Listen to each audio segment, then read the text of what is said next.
beiden Länder hatten am Vortag überraschend ein Paket zum Klimaschutz verkündet und sich dazu bekannt, die klimaschädlichen Treibhausgasemissionen gemeinsam zu senken.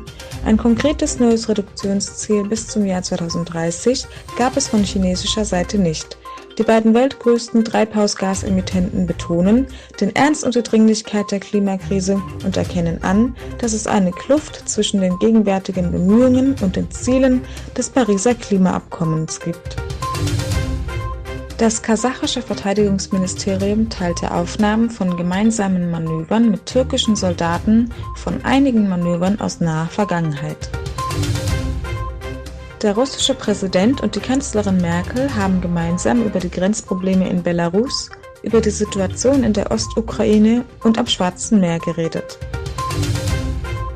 Kantar sagte Christiane Amanpour von CNN in einem exklusiven Interview, dass die NBA trotz ihrer Äußerungen zu Themen wie Black Lives Matter zu China geschwiegen hat und ihren Kampf um das Gleichgewicht zwischen Spieleraktivismus und dem lukrativen chinesischen Markt hervorgehoben hat. Die NBA hat mich dazu gebracht, sagte Kantar. Denn jedes Mal, wenn eines der NBA-Teams oder der Kommissar zu Wort kommt, sagen sie, dass wir die Spieler ermutigen, über alles zu sprechen, worüber sie sprechen möchten. Außenminister Antony Blinken sagte, verbündete Nationen wären bereit, Maßnahmen zu ergreifen, wenn China Gewalt gegen Taiwan anwendet, obwohl er sich erneut weigerte zu sagen, ob die Biden-Regierung bereit wäre, das US-Militär in einem solchen Konflikt einzusetzen.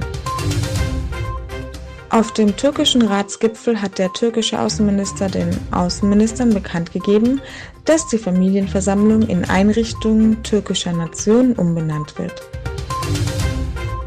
Viktor Orban hat dem türkischen Präsidenten Erdogan historische Werke zurückgegeben, die von ungarischen Sicherheitskräften 2016 sichergestellt wurden.